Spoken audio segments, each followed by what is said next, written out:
बिना रसोई का ससुराल।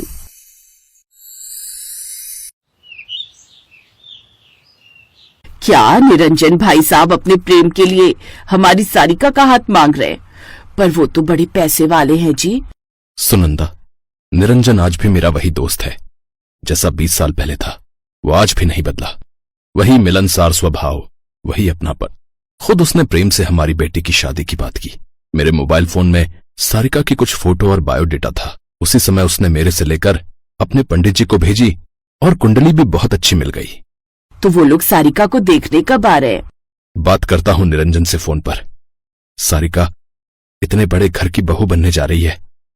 आज मैं बहुत खुश हूं। पापा, बहुत घबराहट हो रही है। अचानक से ये सब इतनी जल्दी जल्दी हो रहा है कि कुछ समझ ही नहीं आ रहा। सब अच्छा होगा ना पापा? सब अच्छा होगा बेटी। निरंजन बहुत अच्छे स्वभाव का है और जहां तक मैं जानता हूं उसकी फैमिली भी उसी तरह होगी। तो चिंता मत कर, मुझे निरंजन पर पूरा भरोसा है। वो तुझे अपने घर की बहू बनाकर ले जा रहा है। वहां पर तू बहुत खुश रहेगी। सारिका के पापा ने फोन पर बात की और बताया कि लड़के वाले संडे को घर पर आ रहे हैं। संडे के दिन सब सारिका को देखने के लिए आए। कुछ देर बाद ही सबको भागने की जल्दी हो गई। पापा जी, मेरी एक जरूरी मीटिंग है, मैं निकलती हूँ। ठीक है, फिर हम लोग भी थोड़ी देर में घर आ ही जाएंगे। सुनिए, एक छुट्टी मिलती है, मुझे भी जरूरी काम होते हैं। आप शादी की बात करके आ जाना। मैं और निशा भी अब निकलते हैं। भाभी जी, आपने तो कुछ खाया ही नहीं। बस बस, और कुछ नहीं। अच्छा, मैं चलती हूँ, आप आ जाना। प्रेम की फैमिली काम की वजह से बहुत बिजी रहती थी।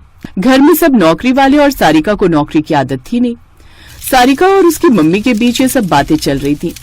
मम्मी, देखना मसाला ठीक से भुन गया है, अब सब्जी डाल दूं? हाँ हाँ, भुन गया है, डाल दे सब्जी। मम्मी, यहाँ तो मुझे अपनी रसोई के बारे में सब पता है कि कौन सी चीज कहाँ रखी है, वहाँ कैसे देखूंगी? अरे, जहाँ तक मुझे लगता है तेरे ससुराल में रसोई बहुत बड़ी होगी।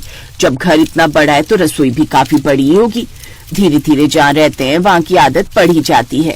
और वहाँ तो सास जेठानी ननद सब मिलकर ही काम करते होंगे। कुछ ना समझ आए तो उनसे पूछ लेना। ऐसे ही तो परिवार बनता है। धूमधाम से शादी के बाद सारिका अपने ससुराल पहुंची। उसने देखा खाना बाजार से आया है। सारिका को लगा शादी की वजह से सब थके होंगे, इसलिए ऐसा है कि दरवाजे पर एक आदमी चाय की केतली लिए खड़ा है। आज चाय ठंडी तो नहीं लाए हो? क्या करें अंकल जी, दुकान से आते आते चाय ठंडी हो ही जाती है। आप एक बार माइक्रोवेव में हल्की सी गर्म कर लिया करो। पापा जी, आप बाजार से चाय क्यों मंगवा रहे हैं? मुझे कह देते, मैं बना देती। अंकल जी, ये नई भाभी है। नमस्ते भाभी जी, मेरा नाम सोनू है। भाभी, आप चाय बनाओगे कैसे? यहाँ तो रसोई है ही नहीं। अंकल जी के लिए रोज मैं चाय लाता हूँ। सोनू ठीक कह रहा है बहू, हमारे घर में रसोई नहीं है। बस मैंने ही एक छोटा सा माइक्रोवेव खरीदा हुआ है जिसमें कभी कभी बाजार की चाय और खाना गर्म करके खा लेता हूँ। पापा जी, रसोई नहीं है पर क्यों? सारिका के ससुर चाय लेकर अंदर आ गए और माइक्रोवेव में गर्म करके उन्होंने चाय को कप में डाल लिया। इतनी देर में सब लोग उठकर नहा धोकर तैयार होकर अपने अपने कमरे से बाहर आ गए। आज तो ऑफिस के लिए बहुत लेट हो गया। सुनो, तुम ऑफिस जा रहे हो तो मुझे भी साथ ले चलो, मैं वहीं कुछ खा लूंगी। अब नाश्ता मंगाने में देर हो जाएगी। तुमने कुछ मंगवाया है नाश्ता? वरना मैं ऑफिस में ही खा लूंगी। मैंने ऑर्डर कर दिया है, बस थोड़ी देर में होटल से नाश्ता आ जाएगा, कुछ खाकर चली जाना। इतनी देर में ऑर्डर किया है, पता नहीं कब आएगा। रहने दो, मैं बाहर से कुछ मंगवा कर खा लूंगी। एक एक करके सब लोग घर से खाली पेट ही निकल गए।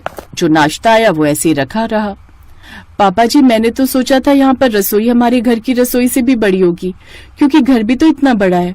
पर मैंने कभी ये नहीं सोचा था कि जिस ससुराल में मैं जा रही हूँ वहाँ रसोई ही नहीं है। बहू, घर में सब लोग अपनी अपनी मर्जी चलाते हैं। किसी के पास इतना समय ही नहीं होता कि कुछ खा लें। कुछ मंगाना होता है तो बाहर का आ जाता है। बहू, नाश्ता आया हुआ है, तुम खा लो। ये सब तो चले गए हैं, मैं कुछ देर पार्क में टहलने जा रहा हूँ। सारिका उदास होकर, उसका सपना था कि वो अपने हाथों से परिवार के लिए खाना बनाएगी, सबको प्यार से खिलाएगी। पर यहाँ तो रसोई ही नहीं थी। दिन ऐसे ही बीतने लगे। बाहर से आया खाना कभी पसंद आता तो कभी नहीं। एक दिन शाम को जब सब काम से लौटे तो सीमा फिर से शिकायत करने लगी। आज फिर उस चाइनीज रेस्टोरेंट वाले ने कबाड़ा कर दिया। नूडल्स कच्चे थे, कोई स्वाद ही नहीं था। तुम कम से कम रेस्टोरेंट वाले को फोन करके बोल तो दो कि हम उनके परमानेंट ग्राहक हैं, तो हमारा खाना अच्छा बनाया करे, वरना हम कोई और रेस्टोरेंट ढूंढ लेंगे। टेंशन मत लो, अब तो रेस्टोरेंट बंद हो गया होगा, कल फोन कर दूंगा। उस रात सारिका सो नहीं पाई। उसने मन में ठान लिया कि चाहे जो हो वो इस घर में घर का खाना बनाएगी। वो बाजार गई और एक इंडक्शन चूल्हा और कुछ जरूरत के बर्तन खरीद लाई। उसने घर के आंगन में एक मेज लगा ली और सारा सामान सेट कर दिया। घर में सब हैरान थे। सारिका, ये क्या कर रही हो बहू? माँ जी, सबके लिए गर्मा गर्म नाश्ता बना रही हूँ। मैंने देखा रात को भी किसी ने ठीक से खाना नहीं खाया। आप सब इतनी मेहनत करते हो तो आप सबके लिए बढ़िया खाना बहुत जरूरी है, इसलिए मैंने सोच लिया कि अब से मैं यहाँ आंगन में ही अपनी छोटी सी रसोई बनाकर आप सबके लिए खाना बनाया करूंगी। वैसे सबको खाने में क्या क्या पसंद है ये मुझे नहीं पता, आप मुझे बता देना, मैं सब कुछ बना लेती हूँ। ये लीजिए माँ जी, आलू के पराठे, और आप दही लोगे या चाय बना दूं? आपको देर हो रही होगी, आपको ऑफिस भी जाना है। गर्मा गर्म आलू के पराठे से सजी प्लेट जिसमें पराठों पर घर का बना मक्खन और साथ में अचार रखा था, जिसे देखकर सास के मुंह में पानी आ गया। तभी घर के सारे लोग उठकर तैयार हो चुके थे। भूख तो सभी को लगी थी, पर समय किसी के पास नहीं होता था बनाने और खाने का। जब सारिका ने सबको नाश्ता खिलाया तो उस दिन सबके चेहरे पर एक अलग रौनक थी, एक सुकून था, क्योंकि बढ़िया नाश्ते से सबका पेट भर गया था। और जब पेट भरा होता है तो काम करने में अपने आप ही मन लगता है। सारिका अब तीनों टाइम बढ़िया बढ़िया खाना बनाने लगी। बाजार का खाना आना बंद हो गया। सारिका बहू, तुम अकेली ही लगी रहती हो, इसलिए मैंने तुम्हारा साथ देने के लिए शांति को रख लिया है। अब खाना बनाने में शांति तुम्हारी मदद कर दिया करेगी। और हाँ, घर में सबसे बात हो गई है, हम एक नई रसोई बना रहे हैं। रसोई? पापा जी? हाँ बहू, हम सब ने मिलकर ये फैसला लिया है, अब हमारे घर में भी रसोई होगी।